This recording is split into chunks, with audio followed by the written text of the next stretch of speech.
Bismillahirrahmanirrahim. Assalamualaikum warahmatullahi taala wabarakatuh. Hari ini saya akan jawab sirah bagi subjek UPKK di bawah tajuk Mukjizat Nabi Muhammad sallallahu alaihi wasallam. Jadi semua diharapkan bersedia untuk menimba ilmu. Okey. Kita tengok pengertian mukjizat yang mana ia terbahagi kepada dua dari segi bahasa dan juga istilah. Macam biasa, bahasa mesti pendek, istilah perlukan huraian. Okey, bahasa mukjizat ialah melemahkan atau mengalahkan. Bagi istilah pula, perkara luar biasa yang dianugerahkan oleh Allah kepada siapa mukjizat ini? Kepada Nabi dan juga Rasul bagi membuktikan kerasulan. Mukjizat ini sebagai bukti yang mengatakan bahawa itu adalah Rasul. Jadi kalaulah ada yang tak percaya, jadi disebabkan itulah adanya mukjizat Rasulullah dan juga Nabi-Nabi yang lain akan menunjukkan mukjizat ini kepada orang ramai. Okey, seterusnya kita tengok apakah tujuan mukjizat ini. Okey, tujuan mukjizat ini yang pertama untuk membuktikan kebenaran agama yang dibawa oleh para rasul. Agama apa? Agama Islam. Yang kedua, untuk mematikan hujah orang kafir. Sekiranya ada orang kafir ingin berlawan, tak nak dengar cakap kan. Jadi dengan adanya mukjizat ini dapat mematikan hujah-hujah daripada orang kafir, iaitu mereka yang menentang ajaran Islam. Yang ketiga, tujuan mukjizat adalah untuk menggagalkan tindakan orang kafir. Okey, sekarang ini kita tengok bahagian mukjizat terbahagi kepada dua. Ada mukjizat maknawi dan juga ada mukjizat hissi. Apa itu maknawi, apa itu hissi? Okey, kita tengok yang pertama, mukjizat maknawi ialah mukjizat yang tidak dapat dilihat dengan mata. Maknawi ni makna ni kita tak nampak, yang tak dapat dilihat dengan mata kasar tetapi dapat difahami dengan akal. Apa contoh mukjizat dia? Yang maknawi, Al-Quran.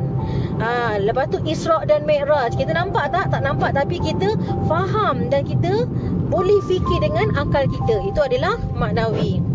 Mukjizat hissi pula ialah mukjizat yang mana kita dapat lihat dengan mata kasar. Apa mukjizat Rasulullah dan para Nabi yang boleh kita lihat? Contohnya bulan terbelah dua. Kalau kita tengok bulan terbelah dua tu, dekat bulan ada garisannya. Itu adalah salah satu mukjizat hissi, iaitu mukjizat yang boleh dilihat dengan mata kasar. Yang kedua, matahari terbit dan terbenam, keluar air dari celah jari Nabi Muhammad sallallahu alaihi wasallam. Keluar air dari celah jari Nabi Muhammad sallallahu alaihi wasallam. Itu antara mukjizat yang ada pada para nabi dan rasul. Okey.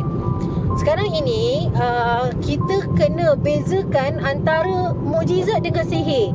Mukjizat ini sesuatu perkara yang luar biasa kan. Lepas tu kalau kita tengok sihir pun ia sesuatu perkara yang luar biasa juga. Tapi kita kena bezakan mana mukjizat dan juga mana sihir.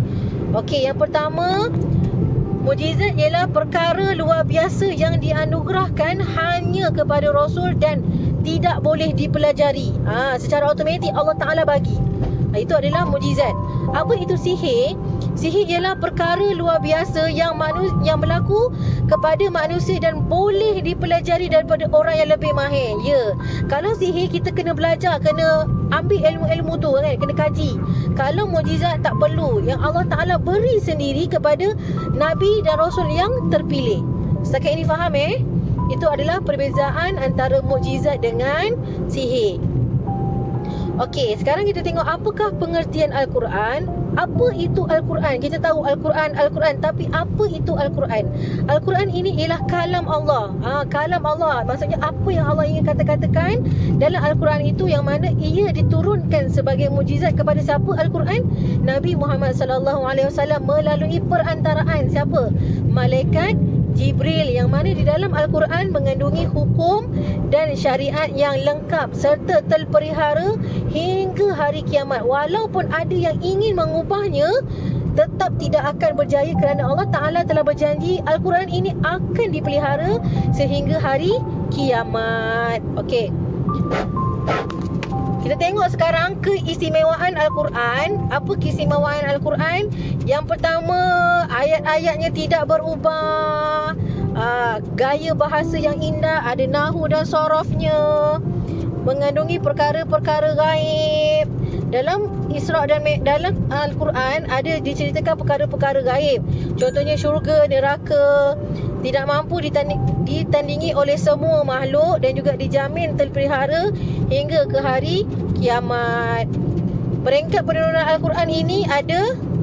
Okay, sekarang ini kita tengok pada peringkat penurunan Al-Quran. Jadi Al-Quran ini turun secara berperingkat. Peringkat yang pertama, Al-Quran ini diturunkan dari Lauh Mahfuz ke Baitul Izzah, iaitu langit dunia, pada malam Lailatul Qadar. Jadi Al-Quran peringkat pertama dari Lauh Mahfuz ke Baitul Izzah, ke langit dunia pada malam Lailatul Qadar.